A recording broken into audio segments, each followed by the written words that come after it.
ለእመቤቴ ማርያም ለምኖ እመቤቴን የሚዘርፍ ማለት ዘፋኞቻችን ዘማሪ ሆነዋል። ሉላ አሁን አጣላሽ አጋባሽ አፋታሽ ነው። ሃይማኖተኛ ያልተናገረለት ዘፋኝ ከተናገረለት እንዴት ሃይማኖተኛ በዘፋኝ እንደተበለጠ ማየት ይቻላል። ምእመኑ ኪሳራ፣ ካህኑ ኪሳራ።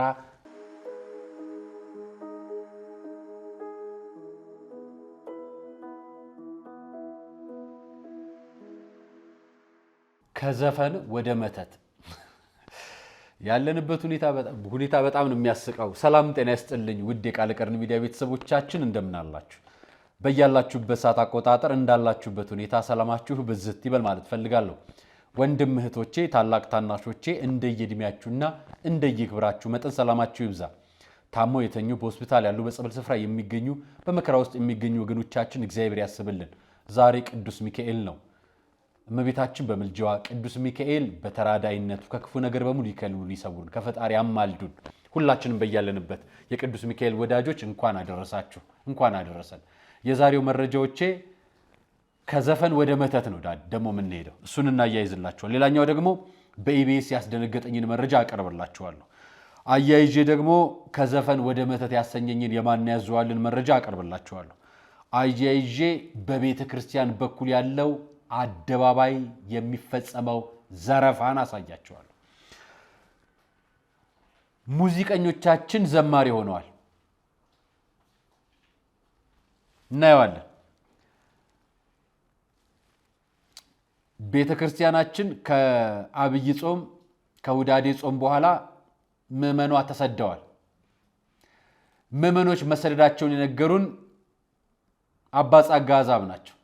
አቀርብላችኋል እንዴት እንደተሰደዱ።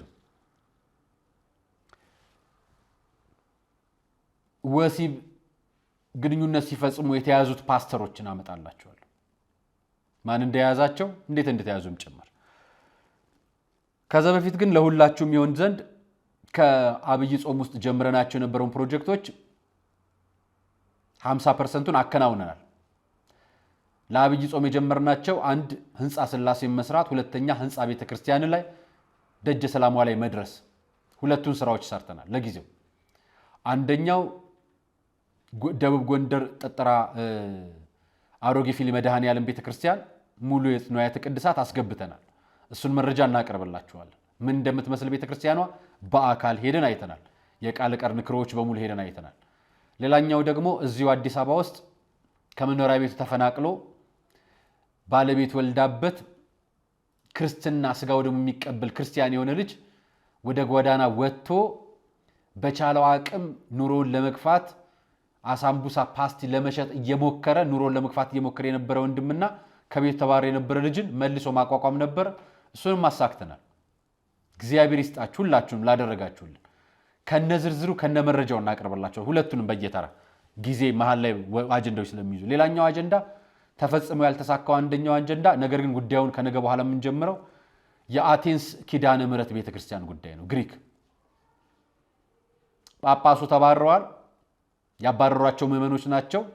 ምዕመኖቹ ተበድለናል ብለዋል። ቅዱስ ሲኖዶስ ውሳኔ ይወስንልን ብለዋል። የተበደልነው ይሄን ጉዳይ ነው ብለዋል። ተዘርፈናል ብለዋል።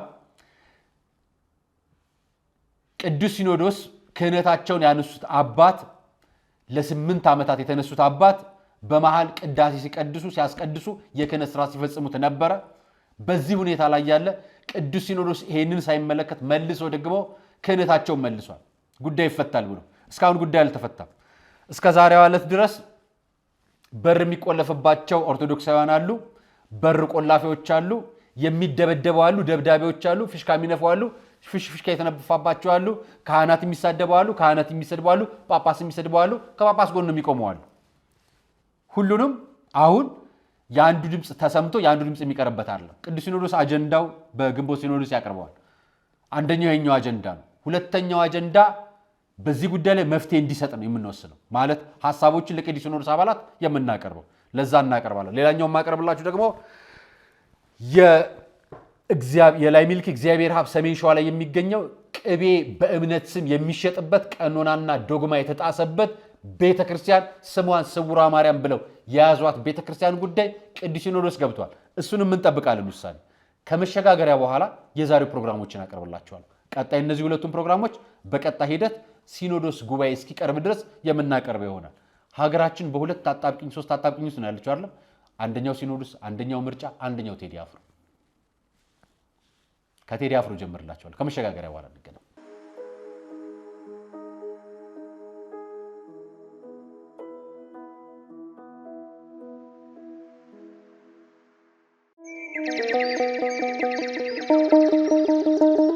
መድኃኔ ዓለም ሞትን ድል አድርጎ በኃይሉ ስለተነሳ በፋሲካው ማግስት ገዳማውያኑን በፍጹም እንዳንረሳ የተዋህዶ ልጆች የእናቶች በዓት ታልቋል ብላችሁ እጃችሁ እንዳይሳሳ ደግሞስ ብታዩት የአባቶቻችሁን ፍዳና አበሳ። መቼም ምክንያታችን ነው ለበረከት ተጀምሮ ያላለቀው የኔና የናንተን ምጽዋት የሚጠብቀው ገዳማችን ሙታንሳ። ስለዚህ ለበረከት ሥራ በአንድ ድንጋይ ሁለት መሆኑ ቀርቶ ሦስት ሆኗል። በአንድ ጉዞ 3 ሀገራትን ከቄርሜሎስ አስጎብኚ ጋር ይጎበኛሉ። የደብረ ዘይትን የፋሲካንና የእርገትን በዓላት ምክንያት በማድረግ ወደ ኢየሩሳሌም፣ ግብፅና ጆርዳን ሀገራት ጉዞ አዘጋጅተን በምዝገባ ላይ ነን። በኢየሩሳሌም ጌታችን ከተወለደበት እስካረገበት፣ በጆርዳን መጥምቀ መለኮት ዮሐንስ የታሰረበትና ሰማዕትነት የተቀበለበት ማኪሮስ፣ በግብፅ ቅባ ቅዱስ የሚያወጣው ስላድኖና ሲና ተራራ ከሚጎበኙ ቦታዎች ጥቂቶቹ ናቸው። በኢየሩሳሌም ጉዞአችን ተጨማሪ ሀገራትን ማስጎብኘታችን ለየት ያደርገናል። በግብፅ ለእያንዳንዱ ተጓዥ በፈዋሽነቱ የሚታወቀው የእመቤታችን ቅባ ቅዱስ ይታደላል። አድራሻ የቅዱስ ዑራኤል ሁለገብ ሕንፃ 4ኛ ፎቅ፣ ስልክ 0947 21 21 21 ወይም 0947 27 27 27። ምቾቶ ተጠብቆ ከእኛ ጋር ይጓዙ። ቀርሜሎስ አስጎብኚ።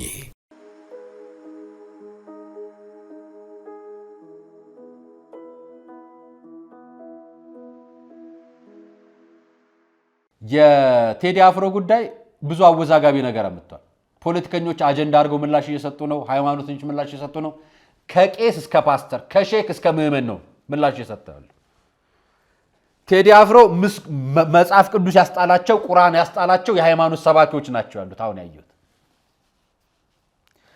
ማህበራዊ ትስስር ገጽ ላይ ፌስቡክ ላይ ቲክቶክ ላይ ዩቲዩብ ላይ መልስ የማይሰጥ የለም። 15 ነው 18 ዘፈን አውጥቷል መሰለኝ አይደል? የስሙ ኢቶሪካ እንደሚባል አውቃለሁ ርዕሱን። ከዛ ውጭ ያለውን አላውቅም። እናንተ ፌስቡክ የምትጽፉትን ነው የማነበው፣ ሌላኛው ማህበራዊ ሚዲያ ላይ የምትጽፉትን እና ብዙዎቹ ድምጻችንን አሰማልን ይላሉ፣ ተናገርን ይላሉ። ሃይማኖተኛ ያልተናገረለትን ዘፋኝ ከተናገረለት እንዴት ሃይማኖተኛ በዘፋኝ እንደተበለጠ ማየት ይቻላል። ለካ አቤት ብሎ ድምጽ መሆን የሚችለው መሆን ያለበት የሃይማኖት አባት ነው። ፖዲየም ዘርግቶ አውደ ምሕረት ምዕመናን ሰብስቦ ስለ ቴዲ አፍሮ ግጥም ማውራት የቻለ ፓስተር መጽሐፍ ቅዱስ አውቃለሁ ብሎ ለምን ይተነትናል? አድምጦ እኮ ነው የተነተነው እና አታድምጡ ይላል። እሱ አድምጦ ተንትኖ ኡስታዙ ይቆምና የአጼዎቹ ናፋቂ ምናምን ናፋቂ ይላል። 100 ምናምን ዓመት አልፎታል እኮ እሱ አድምጦ ሌላውን እስልምና እምነት ተከታይ አታድምጡ ይላል። ዘፈን አድምጡ እያልኳችሁ አይደለም፣ አይደረግም። የህዝብን በደል ከማይሰሙ ካህናትና ጳጳሳት ሰባኪያን ይልቅ የቴዲ አፍሮ ዘፈን ይሻለኛል ያለ የሚልም ቄስም ታያላችሁ። ታዲያ ሁሉም እንደ ምርጫ ይሆንለት። እኛ እንላችኋለን፣ ወንጌል አንብቡ፣ ንስሐ ግቡ፣ ስጋ ወደሙ ተቀበሉ። በቃ ዓለም ክርስቲያን ላይ በደሏን ማንሳቷን አትተው። ስለዚህ እየተበደልንም ነው፣ እንበደላለን፣ ወደፊትም አይቀርም፣ ወደፊትም አይጠፋም። ስለዚህ የማይጠፋ ስለሆነ እኛ እየቆምን እየጸናን ቤተክርስቲያናችን ጎን እየቆምን ከአባቶቻችን ጎን ሆነን ቤተክርስቲያንን በጴጥሮስ ሰዓት ላይ እንደቆመች ምስክር እንሆናለን፣ እየተበደልንም ጭምር። ዋናው ጉዳያችን ምንድነው? ሀገርም እምነትም ህግም እንዲከበሩ እንፈልጋለን። የትኛው ምንም እንጠይቀው። ይሄንን ብያችሁ የቴዲን ጉዳይ እባካችሁ እናንተ ፓስተሮች፣ እናንተ ቄሶች፣ እናንተ ሼኮች ተውት። ምዕመኑን ሃይማኖቱን ስበኩት። ከሃይማኖቱ እንዲበልጥ ያረጋችሁት እናንተ ናችሁ። ሃይማኖቱ እንዲሰማ ያረጋችሁት። የዛሬው ጉዳይ የምገባላችሁ ኢቢኤስ ነው። በጣም አሳፍሮኛል ያለል ጉዳይ ተቆርጦ መለቀቅ ነበረበት ወይ ሁለቱን መክረው ቪዲዮ መቅረት ነበረበት። ባለትዳር ያፋታው ኢቢኤስ ነው ማሳያችሁ። ይሁት ይሄ ቀጥሎ እንግዲህ ወንዱን እግዚአብሔር ይሁን ይሉታል። ስሙት ቪዲዮ። ነርቨስ ላለመሆን በጣም እየሞከርኩ ነበር፣ ግን እንዴ አመረሽ እንዴ በገዙ ቀጠል እንጂ አይመስል ታዲያ ወይ ታጥቤ ልምጣ እንጂ አይሆንም። እሺ ባለቤትህ ዶሮ ስትሰራ የዶሮ ቆዳ ትጨምራለች ወይስ አትጨምርም? እጨምራለሁ።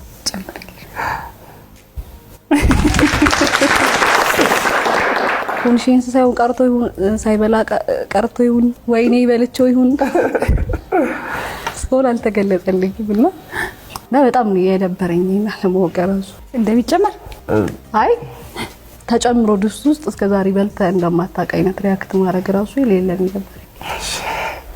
ይሄን ሚላይ ውሃ ጠጭ ትንሽ አይዞሽ ማይሳት የሚሰጥኩ ነርቨስ ላለመሆን በጣም እየሞከርኩ ነበር ግን እንዴ አመረሽ እንዴ በገዙት አይ እንትን አለ እኮ ኮኔ ታረድ እኮ ነው የሚገዙ ብዙ ጊዜ ቆዳ አይከቱም። ለዛ እኮ ብዙ ሙሱ እንትን ያለው ነው ቆዳውን ጨምሮ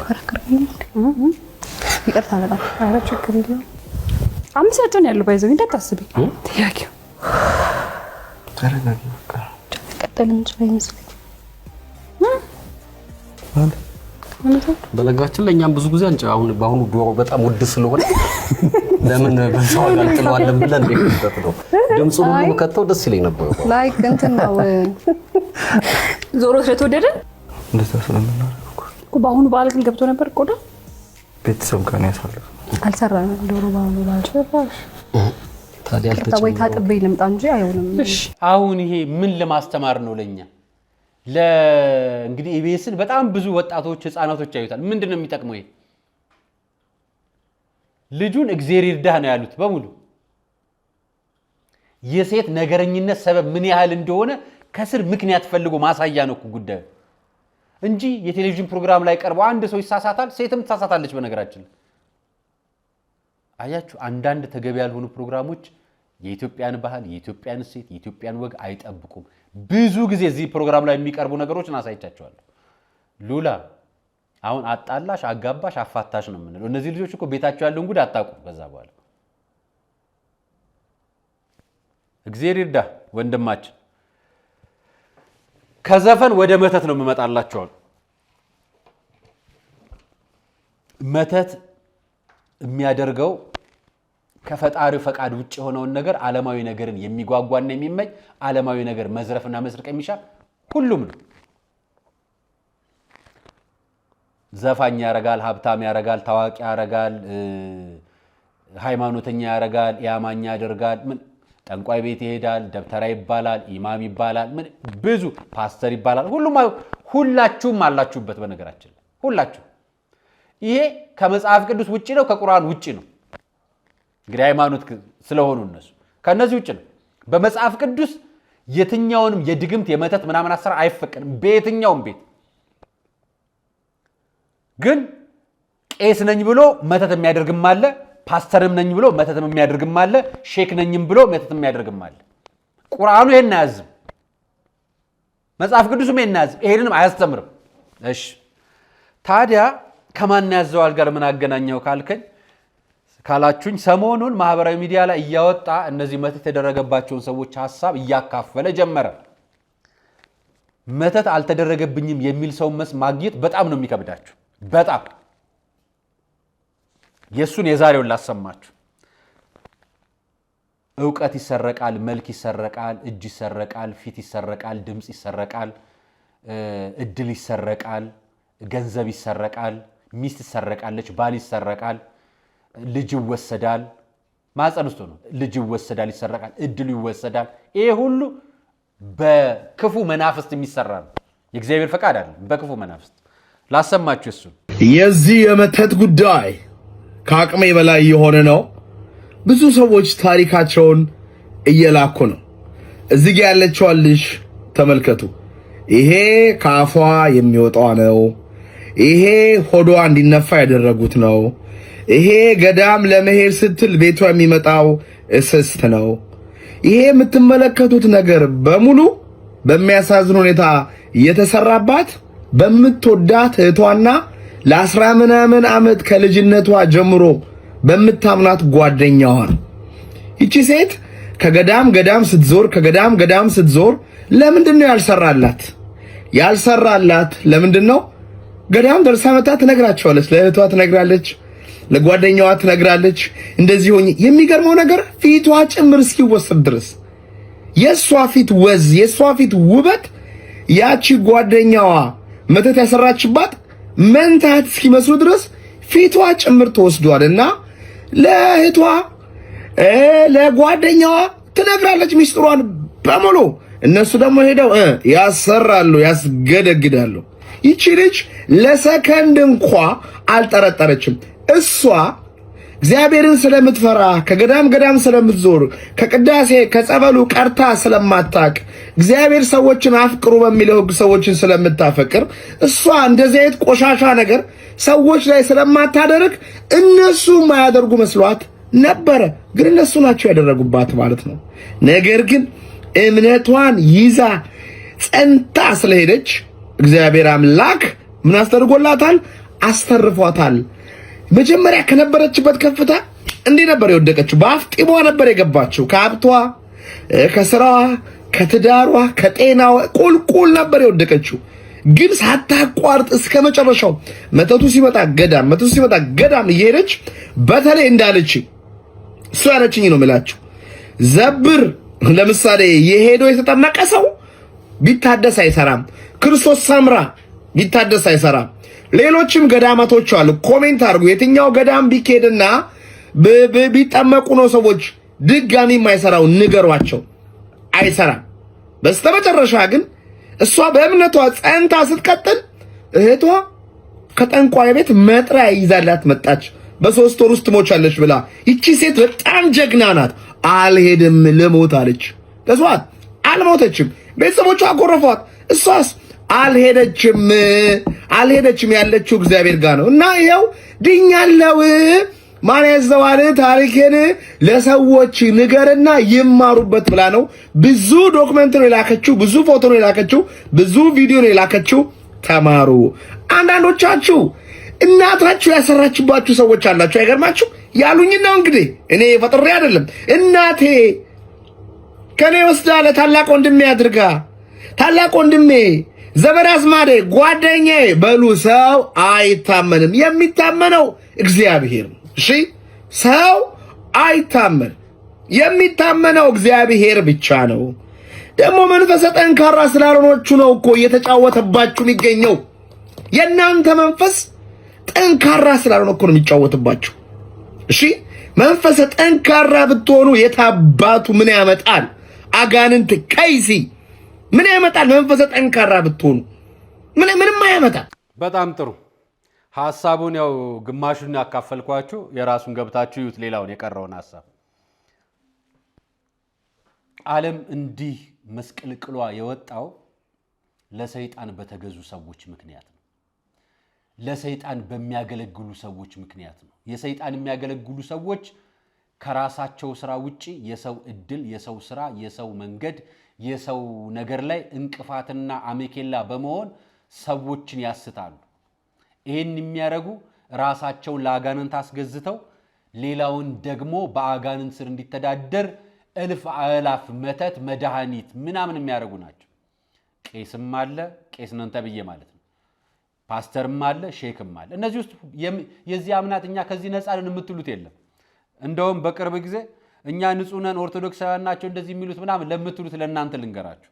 በተለይ በፕሮቴስታንት እምነት ሐሰተኛ ፓስተሮች ዘንድ በማስቲካ ያስረገዘ ሰው ሰምታችሁ አታውቁም? መንፈሳዊ ነው። እኔ እናቴ ያለ ወንድ ዘር ነው የወለደችልኝ ያለውን ፓስተር ታውቁታላችሁ አይደል? ኦርቶዶክስ ነኝ ብሎ ደጋግሞ ገብቶ ገንዘብ እዚህ አላዋጣ ወይ ደግሞ የሚጠቅም ሰው ሲያጣ ለካ ለሳንቲም ነው የሚሰራው። ተመልሶ እዛው ሄዶ ፓስተር የሆነው መልሶ። እሺ ሌላ ልጨምርላችሁ ከፈለጋችሁ ሶፍት ሰጥቻቸው መንታ ወለዱ ያለውንስ? በሶፍት መድኃኒት የሚደረግባችሁስ? በሸንኮራ የመሪነት አገዳ ተብሎ እንጨት የሚሰጣችሁስ? መተት እኮ ነው እሱ። መተት አታውቁም? እሱ ነው መተት። አዳራሽ ገብቶ የሚመተተው እሱ ነው። የትም ቦታ አለላችሁና ራሳችሁን ለመጠበቅ ትልቁ ነገር ማላይ ነው መስራት፣ ራስ ላይ ነው መስራት። የቤተ ክርስቲያናችንን ልጆች ቤተ ክርስቲያን ምን ታዛለች መሰላችሁ? ጸሎታችሁ የናንተ፣ ምኞታችሁ እናንተ፣ እቅዳችሁ የናንተ የብቻችሁ ይሁን። እናንተ ከእግዚአብሔር ጋር ውልግቡ። ከዛ ውጭ ያለው ነገር ለቤተሰብም ለጓደኛም አውጣችሁ ከተናገራችሁት በኋላ ይፈርሳል። ብትችሉ ከባለቤታችሁ ብቻ ጋር ፈጽሙት ተብላችኋል። ይሄን ያስተላልፍኩላችሁ።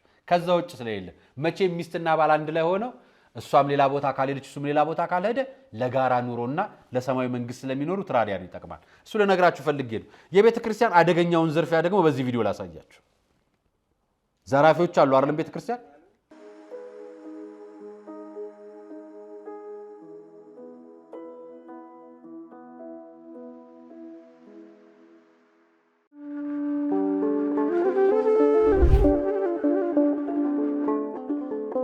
በዘመን ብዛት እርጅና ተጫጭኖት በሰው ማጣት መቅደሱ ለፈረሰው ጣጃ አቦአቡ የገብረ መንፈስ ቅዱስ ማን ነው ቀድሞ የሚደርሰው? ምድሩ ለምለም ሀገሩ የጀግና ጦርነት ፈተነው እንጂ የማያውቅ ልመና። ዛሬ ግን አዛውንቶቹ ጉልበት ከርቷቸው ወጣቶቹ ግራ ገብቷቸው የአቡዬ ቤተ መቅደስ ሊፈርስ ተቃርቧልና ስለ አቡዬ ብላችሁ የጻድቁን ቤተ መቅደስ እንገንባ።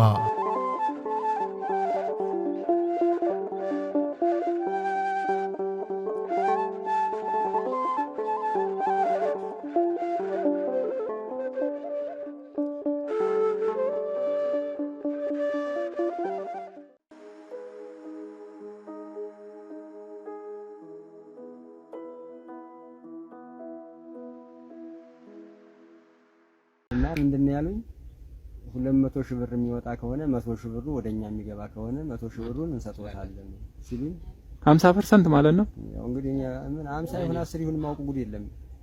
200 ካገኝ መድረክ ላይ ሊሰበሰብልዎት ነው? አዎ መድረክ ላይ እናገራለሁ።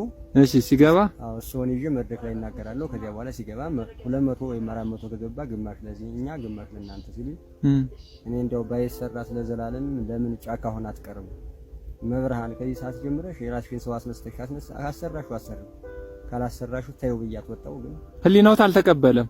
እንደሷ ወደፊትም አላደርገውም ማለት ነው። ስለዚህ አንድ ብር በመብርሃን ስም ተለምኖ መድረክ ላይ ቆመው ሲለምኑ ከሚገኘው ወስዳለው ሲል ውስጦት አልተቀበለም። እኔ ወደፊትም አላደርገውም ማለት ለመናገር አዝኜ ተክጄ ነው የመጣው። ሰው ህሊና ይያል ከቤተ ክርስቲያን ላይ መነኮሳትን ከሚሰበሰበው ገቢ 50%ን እኛ እንካፈላለን። 1 ሚሊዮን ቢገባ 500 ሺህ ብር 200 ሺህ ብር ቢገባ 100 ሺህ ብር 100 ሺህ ብር ቢገባ 50 ሺህ ብር 5 ሚሊዮን ብር ቢገባ 2.5 ሚሊዮን ብሩን ወስዳለው መድረክ ላይ ወጥቼ ሰበስባለሁ የሚል ግን አንገቱ ላይ ክር ያለ አውደ ምሕረት ላይ የሚቆም ክርስቲያን ነኝ ባያለ መተት አድራጊው ደንቃቸዋል አይደል? ይሄ አይደንቃችሁ? አውደ ምሕረት ላይ ቆሞ ታቦት አጠገብ ቆሞ ስለመቤቴ ለምኖ ለመቤቴ ማርያም ለምኖ እመቤቴን የሚዘርፍ ማለት ምእመኑ ኪሳራ ካህኑ ኪሳራ። ይሄ በተለይ ዘራፊው ካህን፣ በተለይ ዘራፊው ጳጳስ፣ በተለይ ዘራፊው ቆሞስ፣ በተለይ ዘራፊው አስተዳደር ዘራፊ ምእመን ፈጠረ።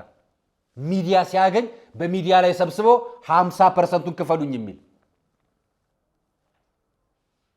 የፊሊ መድኃኔዓለምን ጉዳይ እናንተ የሰጣችሁትን ጨምረን ያደረግነውን እናሳያችኋለን።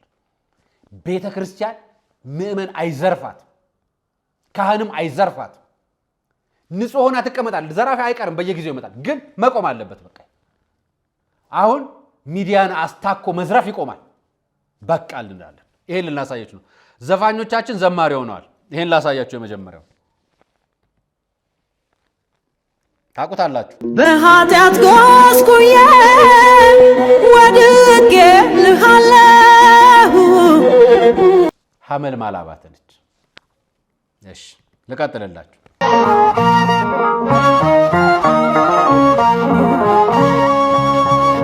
የሰው ልጅ ገና በመታዘን የተፈጠረለት ዘንግቶት ጸጋዬ እሸቱ፣ አረጋኸኝ ወራሽ አብረው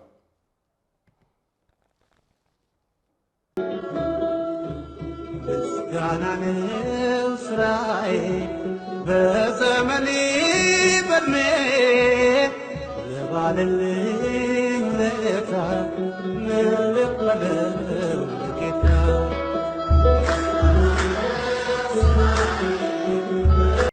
የማን ጥላሁን ነው ይሄ? ስሙ የአባቱ ዘፋኝ ነበር። እሱም ከዛው ተከትሎ የአባቱ ዘፈን ይዘፍናል። በዛው ይሄደው እና ዘፋኞች ናቸው። እና ከሰሞኑ አጀንዳ ጋር ተያይዞ ማህበራዊ ሚዲያ ድጋሚ የተራገቡ ናቸው። ቤተ ክርስቲያን ዝማሬያቸውን ትቀበላለች፣ ዘፈናቸውን አትቀበልም።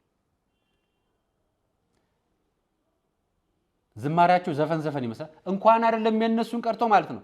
ፍኖተ ጽድቅ የተባለ የዘፈን ማህበር በቤተ ክርስቲያን ተመስርቶ በቃለ ዓዋዲና ሕገ ቤተ ክርስቲያን ጥሶ የሚዘምረውን መዝሙር ምዕመናን አይቀበሉት። ገንዘብ የሚወዱ ጳጳሳት ተቀበለውታል። አንቀበለውም እኛ። ዳንስ ነው የቀረው። ኮሪዮግራፊ ምናምን ተሟልቶለት ዳንስ ነው የቀረው። የቤተ ክርስቲያን ስርዓትና ትውፊት የጠበቀ አይደለም። አሁን በቴዲ አፍሮ ተነስቶ እነዚህ ጋር ተደርጎ የተመጣ ነገር አለ። አሁን ያለንበት በዓለ ሃምሳ ይባላል። ከቤተ ክርስቲያን ምዕመናን ጠፍቷል። ለምን እንደጠፋ ልንገራችሁ። እሺ ይሁት ለምን እንደጠፋ። በፊት ታስታውሳለህ? ቅዳሴ ነበረ፣ ጸሎት ነበረ፣ ዝግረት ነበረ፣ ምጽዋት ነበረ፣ ሰው ለማስቀደስ ይሮጥ ነበረ። አብይ ጾም ስለነበረ በቃ ማለት ነው። ጸሎቱም መቆም አለበት፣ ስግደቱም መቆም አለበት፣ ተመስጦም መቆም አለበት፣ ቅዳሴውም መቆም አለበት፣ አስራቱ በኩራቱም መቆም አለበት፣ ትጋቱ መቆም አለበት፣ ወደ ቤተ እግዚአብሔር መመላለሱስ መቆም አለበት ማለት ነው። በእውነት የኦርቶዶክሳውያን ከበዓል ማግስት እስኪ ህይወታችንን ተመልከተው። የመሬ ነው ብለ ከትንሳኤ ማግስት ይሄ ሳምንት ተመልከተው፣ አስቀዳሽ የለም። ለትንሳኤ ወይም ደግሞ በአበይት በዓላት የሚጨናነቀው ኦርቶዶክሳዊ ከበዓል ማግስት የለም። በተለይ ደግሞ ሁለቱን ወራት በጾምና በጸሎት በትጋት የቆየነው የታለ? እኛ አሁን እያደረግን ያለነው ሁለት ወር በጾም ስለቆየን ከበዓል ማግስት የሁለት ወሩን የጾምነውን ያህል ለማካካስ ብዙዎች ይደክማሉ። ሁለት ወር ያልበሉትን የምግብ አይነት ወይም ያልጠጡት የመጠጥ አይነት ለማካካስ ብዙ ሰዎች ሲደክሙ ታያለ። በሰሞኑ እንኳን ይታረዳል አይታረድም የሚል አንዳንድ ሁኔታዎችን እየሰማን ነበር። እንደ እውነቱ ከሆነ ይታረዳል አይታረድም ተብሎስ ሚዲያ ላይ ይዞ መውጣትና ይህንንስ ጥያቄ ማቅረብ ይህን ስለመታረድና ስላለማረድስ በቀዳም ስዑር ጥያቄ ነው ተብሎ ለመመለስስ ወደ ሚዲያ መምጣት ምን ያህል ጠቃሚ ነው? ደረጃችንስ ነው ወይ ነው? ሁለት ወር በጾም የቆየ በጸሎት የቆየ በተዘክሮተ እግዚአብሔር የቆየ በምስጋና የቆየ ሰው ስለ እርድ ስለ ስጋ የዶሮን አንገት ለመጠምዘዝ ቢላቸውን ከበሬው አንገት ላይ ለመጣል የሁሉ ጋጋታ ታያለ። መምህራን በተለያየ መንገድ ይታረዳል ይላል። አንዳንዱ አይታረድም ይላል። ምዕመናን የማያርፉም መቼ እንረድ? እሑድ እንረድ ወይስ ቅዳሜ እንረድ? ምን ማለት ነው? ክርስቲያን ሲጀመር በትንሳኤ ወይ ደግሞ በበዓሉ ፍጻሜ የክርስቲያን ግቡ ስለማረድ ነው እንዴ? ክርስቲያን እኮ የበዓላት ፍጻሜያቸው እኮ የታረደውን በግ ክርስቶስን ማሰብ ነው። በቃ አለቀ። ስለታረደው በግ ስለ ክርስቶስ ነው መነጋገር ያለብን ወይስ ደግሞ ስለ በሬ ስጋ ወይስ ደግሞ ስለ ዶሮ አንገት መቆልመም? የትኛው ነው የሚሻለው? አይመጥንም ነው ይሄ። እኛ የትንሳኤው ዕለት የቆረጥነውን ዶሮ ያረድነውን በግ በላን ወይንስ የክርስቶስን ስጋና ደም ተቀበልን? እኛ ኃጢአተኞቹ የጾምነው የለፋነው የሰገድነው ያለቀስነው ንስሐ የገባነው ጧት ማታ የደከምነው ዳዊት ስንደግም ሰይፈ ሥላሴ ስንጸልይ ዘወትር ውዳሴ ስንደግም ሰኔ ጎልጎልታ ስናለቅስ የከረምነው እውነት ዶሮ ስጋ ለመብላት ነው? የበግ ስጋ ቋንጣ ለመብላት ነው? የበሬ ቅርጫ ለመቃረጭ ነው ትልቁ አጀንዳችን? ከጾም በኋላ የት ነን? ከፍስግ በኋላ የት ነን? ከፍስሐው በኋላ ከትንሳኤው በኋላ የት ነን? በፊት እንዲንሰራላችሁ ነበር ታስታውሱ ከነበር የበዓል ዋዜማ ዘፈን ይቁም። ምክንያቱም በዓሉ ጾመን ልንቀደስ እንጂ ልንረክስ አይደለም። በዛፍ በዋዜማ የምንጨፍረው ምን ዘሙተዋል ናችሁ? ብዙዎቻችሁ አቆማችሁ። ብዙዎቻችሁ አሉ አሁንም እኮ ግን ብዙዎቹ አቆሙ። ሚዲያ ላይ የነበረው ጋጋታ ቀረ። ዘፋኞቹ አርቲስቶቹ ቀሩ። ያን ነገር ማስቀረት ቻሉ። ጥሩ ጅምር ነው። ከትንሳኤውስ በኋላ በቃ ዳናችሁ? በቃ ዳንን? ቤተ መቅደስ ሰው የለም። ለእናንተ እኮ ነው የሚቀደሰው። ስጋው ደግሞ የሚዘጋጀው እኮ ለእናንተ ነው። ክርስቶስ እኮ ቅዳሴ ያዘጋጀው ለእኔና ለእናንተ ነው። እኛ የለንም። ጳጳስ እንኮንናለን፣ ካህን እንኮንናለን፣ እንትናማ የዘረኛ ነው እንኮንናለን፣ ዘፋኝ እንኮንናለን፣ ዘፋኝ እንከተላለን። ክርስቶስ የት አለ? ክርስቶስን የተከተል ነው። ክርስቶስን የምንከተለው እስከ ትንሣኤ ዕለት ድረስ ብቻ ነው። እሱን ሳንቀበል እኮ ያው ስጋ ወደሙ የማይቀበሉ ክርስቲያኖች ያለነው እኮ ኢትዮጵያ ውስጥ ብቻ ነን። እኛ የት ነው ያለነው? ይሄ ነው የሆነው። ይሄንን እኛ ይሄ ይበቃል። አሁን ቤተ መቅደሳችንም በወጣቶች እናትም አባትም ልጆቻቸውን ይዘው እነሱም እየተቀበሉ መሆን አለበት። ዘመቻችን የ2 ወር ብቻ አይደለም፣ የዘላለም ዘመቻ ነው። የሰማዩ መንግስት መውረስ ዘመቻ ነው። ከፈጣሪ ፊት የመንበርከክ ዘመቻ ነው። እግዚአብሔርን ይቅርታ የመጠየቅ ዘመቻ ነው። በክፉም በደግም አባት ተመሩ፣ እግዚአብሔር እስኪያነሳቸው በጸሎት የምንጠይቅበት ዘመቻ ነው። ጸሎት አይቋረጥም። መብላት አቋርጣችሁ ታውቃላችሁ? አታውቁም አይደል? አባቶቻችን እንዲህ ይነግሩናል። ቤተ መቅደሳችንን እንዲዘብቱበታል። ፓስተሮቻችን በጨርቅና በሶፍት ያስወልዱብናል። ሼኮች ደግሞ እየተነሱ አጼውና ምኑ እያሉ ይነግሩብናል። እርስ በርስ የሚያጋድል እንጂ ቀና አድርጎ ወደ ቤተ ክርስቲያን ዘላለም የሚያቆይ ካህን እያጣን ነው። ለዚህ ነው አባ ጸጋ ዛብን ዛሬ ይዤላችሁ መጣሁ። ይሄም ጊዜ ከክርስቶስ ጋር ነን። ይሄን አስቡት። የፓስተሩን ጉዳይ ነገ ላቀርብላችሁ። የወለደውን ፓስተር ወይ ግንኙነት ሲያደርግ የተያዘውን ፓስተር። የዛሬ ቆይታ ይህን ይመስል ነበር። አርያ መካሻ ነበር ፕሮግራሙን አዘጋጅቼ ያቀረብኩላችሁ። ከነገ ጀምሮ የስውሯ ማርያምንና የአቴንስ ጉዳይ ምን ጀምር ይሆናል። አብረን እንቆይ። ሰናይ ቀን።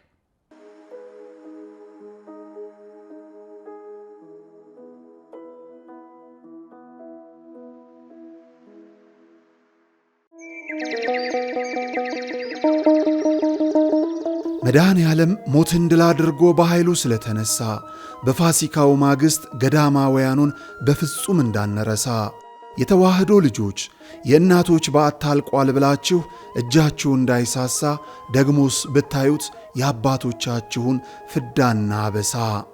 መቼም ምክንያታችን ነው ለበረከት ተጀምሮ ያላለቀው የኔና የናንተን ምጽዋት የሚጠብቀው ገዳማችን ሙታንሳ። ስለዚህ ለበረከት ሥራ በአንድ ድንጋይ 2 መሆኑ ቀርቶ 3 ሆኗል። በአንድ ጉዞ 3 ሀገራትን ከቄርሜሎስ አስጎብኚ ጋር ይጎበኛሉ። የደብረ ዘይትን የፋሲካንና የእርገትን በዓላት ምክንያት በማድረግ ወደ ኢየሩሳሌም፣ ግብፅና ጆርዳን ሀገራት ጉዞ አዘጋጅተን በምዝገባ ላይ ነን። በኢየሩሳሌም ጌታችን ከተወለደበት እስካረገበት፣ በጆርዳን መጥምቀ መለኮት ዮሐንስ የታሰረበትና ሰማዕትነት የተቀበለበት ማኪሮስ፣ በግብፅ ቅባ ቅዱስ የሚያወጣው ስዕለ አድኖና ሲና ተራራ ከሚጎበኙ ቦታዎች ጥቂቶቹ ናቸው። በኢየሩሳሌም ጉዞአችን ተጨማሪ ሀገራትን ማስጎብኘታችን ለየት ያደርገናል። በግብፅ ለእያንዳንዱ ተጓዥ በፈዋሽነቱ የሚታወቀው የእመቤታችን ቅባ ቅዱስ ይታደላል። አድራሻ የቅዱስ ዑራኤል ሁለገብ ሕንፃ 4ኛ ፎቅ። ስልክ 0947 21 21 21 ወይም 0947 27 27 27። ምቾቶ ተጠብቆ ከእኛ ጋር ይጓዙ። ቀርሜሎስ አስጎብኚ።